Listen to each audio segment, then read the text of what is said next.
आमदार राजेश क्षीरसागर साहेब, ऋतुराज दादा, पुष्कराज दादा, वैशाली वहिनी यांचा आशीर्वाद, यांची साथ म्हणून मी या पदावर आज आहे. आणि एक शिवसैनिक म्हणून हा उत्तरेश्वर शिवसेनेचा शुक्रवारपेठ बालेकिल्ला आहे.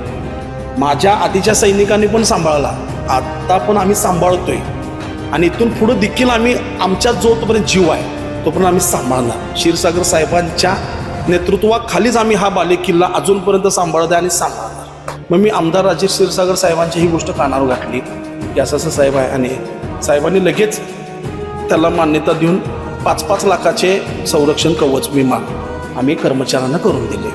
आणि तसे एक जबाबदारी म्हणून, एक पालक म्हणून मी 3 मुलं मी दत्तक घेतली. त्यांचं शालेय खर्च, त्यांचं शालेय साहित्य सगळं एक 4-5 वर्षासाठी, म्हणजे ज्यांचं 10वीपर्यंत जे शिक्षण आहे ते सगळं गरजू लोक, म्हणजे गरजू विद्यार्थ्यांना मी दत्तक घेतलं. दसऱ्यामध्ये नवदुर्गा दर्शन पण ठेवण्याचा माझा एक मानस आहे आणि ते मी करीन. नमस्कार, मी नम्रता भोसले आणि KK न्यूज मध्ये आपलं सहर्ष स्वागत. आता आपल्या सोबत आहेत परिवहन समिती सदस्य रोहन अतिग्रे, ज्यांनी परिवहन समिती सदस्य झाल्यानंतर अनेक चांगले उपक्रम केले आणि पुढे जाऊन त्यांचे अनेक चांगले मानस आहेत. तर जाणून घेऊयात त्यांच्याकडूनच की त्यांचा एक सामान्य शिवसैनिक ते परिवहन समिती सदस्य इथपर्यंतचा प्रवास कसा होता. सर नमस्कार. नमस्कार. एक सामान्य शिवसैनिक ते परिवहन समिती सदस्य, हा प्रवास तुम्ही कशा पद्धतीनं केला?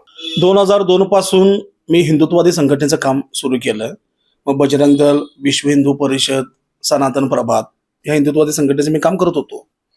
आणि 2006 पासून, म्हणजे 2006 पासून शिवसेनेमध्ये मी काम करायला सुरुवात केली. त्यावेळी आपल्या कोल्हापूर शहराला खंबीर नेतृत्व, म्हणजे 2006 पासून आपल्या शहराला, कोल्हापूर शहराला एक खंबीर नेतृत्व आमदार राजेश क्षीरसागर साहेबांच्या स्वरूपात आम्हाला लाभलं. त्यांच्या मार्गदर्शनानुसार आजपर्यंत आम्ही सामाजिक कार्य केलेत. साहेब 2009ला आमदार झाले. त्याच्यानंतरनं विविध आंदोलनं, विविध सामाजिक उपक्रम, भागातील लोकांच्या समस्या, भागातील सगळी कामं साहेबांच्या माध्यमातून केलीत. जेवढे मी सामाजिक कार्य केलं, सामाजिक उपक्रम केलं, आंदोलनं केलीत, त्याचंच फळ म्हणून साहेबांनी आज मला परिवहन समिती सदस्याची जबाबदारी दिली आणि मी ती पूर्णपणे चांगल्या पद्धतीने पार पाडण्याची जबाबदारी करत आहे, एक विश्वासानं साहेबांच्या.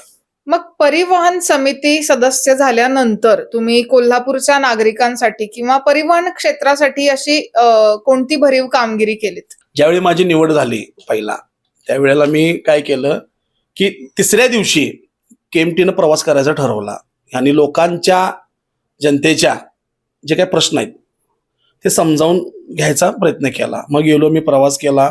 इथून गंगावेशमध्ये मी बसलो, ST स्टँडपर्यंत गेलो, तिथून गांधीनगर रोडला गेलो. मग ज्येष्ठ नागरिकांना भेटलो, महिलांना भेटलो, त्यांच्या समस्या जाणून घेतल्या, कर्मचाऱ्यांच्या समस्या जाणून घेतल्या, त्या सोडवण्याचा प्रयत्न केला आणि त्या सोडवल्या. त्यानंतर 8 मार्च महिला दिन होता, त्याचं औचित्य साधून मी कर्मचारी ज्या महिला आहेत, कंडक्टर आहेत, त्या आमच्या वर्कशॉपमध्ये आहेत किंवा ऑफिसमध्ये ज्या महिला आहेत, त्यांना एक छोटंसं हे करून सत्कार केला त्यांचा त्यावेळेला. त्यानंतरनं असं लक्षात आलं की आपला कर्मचारी प्रवास करत असतो, ड्रायव्हिंग करत असतो किंवा वर्कशॉपमध्ये काम करत असतो, हेवी मटेरियल असते, इजा होत्या त्यांना, म्हणजे उचलताना किंवा काम करताना लागतंय, काहीतरी मोडतंय, असं तसं. मग आमच्या लक्षात आलं की बाबा ह्यांना संरक्षण कवच नाही आहे, विमा, यांना काहीतरी झालं तर. मग मी आमदार राजेश क्षीरसागर साहेबांची ही गोष्ट कानावर घातली की असं साहेब आहे, आणि साहेबांनी लगेच त्याला मान्यता देऊन 5-5 लाखाचे संरक्षण कवच विमा आम्ही कर्मचाऱ्यांना करून दिले. त्या पद्धतीनंच अनेक प्रश्न कर्मचाऱ्यांचे होते, म्हणजे सर्व सदस्यांनी मिळून, आम्ही अध्यक्षांनी, सदस्यांनी, सगळ्यांनी मिळून ते प्रश्न सोडवले. आम्ही आजपर्यंत सगळे प्रश्न सोडवले. दुसरी गोष्ट, सामाजिक उपक्रम, म्हणजे माझं वैयक्तिक प्रभागातील, कोल्हापुरातील मी आग विझवण्याचं जे यंत्र असते ते वाटले, म्हणजे तालीम मंडळामध्ये, मंदिरांमध्ये, प्रत्येक माझ्या भागामध्ये. त्यानंतर आरोग्य शिबिर ठेवलं भागातल्या लोकांसाठी. आणि तसे एक जबाबदारी म्हणून, एक पालक म्हणून मी एक 3 मुलं मी दत्तक घेतलेत. त्यांचं शालेय खर्च, त्यांचं शालेय साहित्य सगळं एक 4-5 वर्षासाठी, म्हणजे ज्यांचं 10वी पर्यंत जे शिक्षण आहे ते सगळं गरजू लोक, म्हणजे गरजू विद्यार्थ्यांना मी दत्तक घेतलं. त्यांची नावं मी सांगू शकत नाही. दुसरी गोष्ट, महिलांसाठी त्र्यंबोली यात्रा जी असते ते माझ्यातर्फे मी त्यांना मोफत बस सेवा ठेवली होती.